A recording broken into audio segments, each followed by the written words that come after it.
Guys, welcome to Thorough Capping. For the third day in a row, I'm going to attempt a card analysis. Last two nights, both of the cards have been canceled. They were a Assiniboia, but it looks like Woodbine will be running today. I chose to do Woodbine today. It's not a track that I play that often. I'm not very familiar with it. But at the same time, I found that this track was like, using these methods, at least this card today, was kind of like smooth as like cutting through butter. It's the majority of the races are on the all-weather track. There is no dirt track at Woodbine. It's either the all-weather or the turf. And I'm dealing with horses that are pretty much coming from the all-weather tracks. I'm not dealing with a lot of shippers here coming from dirt. I had the occasional turf race that I had to analyze and use and just, subtract the points from the turf. I was using 3 points instead of 5. When I subtract from turf to all weather is a little bit faster than dirt. So when I use turf to dirt, I subtract 3 points, or 5 points. Turf to all weather, I only subtract 3, and vice versa. I would add 3 if you're using all weather, and today's race is on dirt. But if you look and see, like I said, the majority of the races I was able to pull target abilities from not only the same surface, but equivalent distances as well. So we'll see how this goes. Let's look at the grid. I did 6 out of the 8 races. If it seems like the first 6 are going really well, or the first 5, let's say, I'll throw the I'll just throw them in the comments and the Discord. Races number 7 and 8. I'll take a 20 minutes or half hour and figure them out later, and I'll throw them in the Discord. Also, after today, the majority of my race analysis will be in the Discord and not on YouTube channel. I'll try to do a race a week on the YouTube channel, but I'm going to keep the YouTube channel to open for just the handicapping tips, any changes or tweaks that I might make to the methods, and not just flood the channel with track after track after track analysis. Or card analysis, I should say. All right, so let's look at race number 1. Woodbine 1, I came up with 5, 3, 1, 8. On this side, it was pretty scattered. The 5, 3, 1, and the 8 are the ones that are showing the most when it comes to the factors. And then we have the 2 horse showing up one time as well. As you can see, the 2 horses showing up in here. Over on this side, when I add the qualitative factors to class drop and the trainer notation. Over on the right side of the grill, TC2 is 5, 1, 3, and 2. And over here we have 5, 3, 1, and 8. Alright, so we have the 1 and 3 flip-flopped, and then we have the 2 replacing the 8 over here on this side. The nice thing about Woodbine is they have the 20-cent multi wagers, so you have your 20-cent pick 3s, 20-cent pick 4s, 20-cent pick 5s.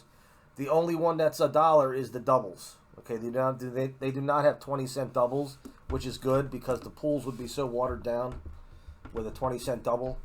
Pretty much every combination would be covered, especially with the big players. Okay, give me a second here. All right, let's look at race number 2, guys. The race number 2, the 11 horse. Right now, we did have a scratch of the 8. The 8 figured for me in the beginning, so I did readjust this grid, and the 11 took a few factors away from the 8. So the 11 now becomes the top choice on the matrix side and on the other side as well. There's not a whole lot of qualitative data to look at. We have, I didn't adjust this here. I got to change this. The 11 becomes my top play, followed by the 6. And then from there, I'm going to have to use the 76. I'm going to have to use the 3 simply because the 4 and the 2 are both targets that are taken off by the.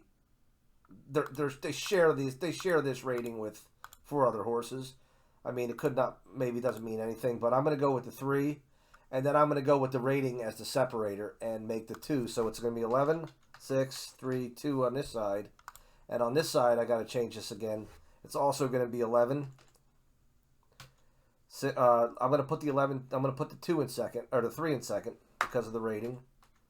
11, 3, 6, and 2. So it's the same 4 on both sides of the grid. Race number 3. Race number 3 On the matrix side, we have the 1, and on the other side, the qualitative side, the total rating also goes to the 1 as well. Again, not a lot of qualitative unless I missed a few things. 1653 are the top plays. The 1-6 here look pretty good to me. And then those ratings just pretty much carry over onto this side. So we have 1632. The only difference is the 5 horse I'm using because of the final fraction rating, but it doesn't put him into the point rating on this side simply because of the other factors. However, I'm going to include him on this side simply because he is the highest final fraction in this race. But over here, I'm staying true to the ratings, and over here it's a 1632. So the common plays here are the 1, 6, and the 3 in race number 3. Common plays in race number 2 are all 4, and common plays in race number 1 are the 1, 3, and the 5. Okay, race number 4. We have a 5, 2, 7, 9 on the matrix side. The 9 horse is a drop-down speed horse, so keep an eye out for that 9, especially for value purposes. And I wouldn't leave that 9 out of a multi-wager if you're playing the multi-wagers. The 2 horse is my top final fraction, and if I remember correctly, the 2 horse is a long shot on the morning line. 5, 2, 7, 9, 5, 9, 7, 3. The 2 horse does not figure high enough in the ratings, despite the fact that we have a next out move and we have a weight allowance in this race. Still isn't enough because of his rating being so low over here, but it is a large field. This is a race where I may go deep if I have to. If I'm playing multis, maybe the 5, 7, 9, and the 2 as well. And since I used the 3 up here, I want to go 5 deep in that race as well. There's nothing pointing me to the 3 other than the fact that he does finish 4th in the TC rating. So maybe I will go as far as 4 deep if I do a pick 5 and go 2, 5, 7, 9 in this race. Race number 5, we have a 2, 8, 3, 1. This is pretty scattered over here. This looks to me like it may be a 4 horse leg for the multi. And keep my fingers crossed that the 7 doesn't come in and hurt me. Being tied with the top for the top in speed cum average. Okay, so 2, 8, 3, 1 on this side.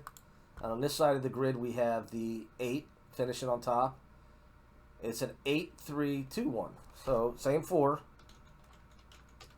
Just a different order combination. And race number 6. Like I said, I didn't do 7 and 8. I'm going to do the 6 races because if anybody wants to play around with a 20-cent pick 5, the pick 5 begins in race number 2 and ends in race number 6. So we do have that covered here. 7, 3, 2, 5 on the matrix side of the grid. And 7, 3, 2, 5 on the other side of the grid as well. All right, so that's a quick recap.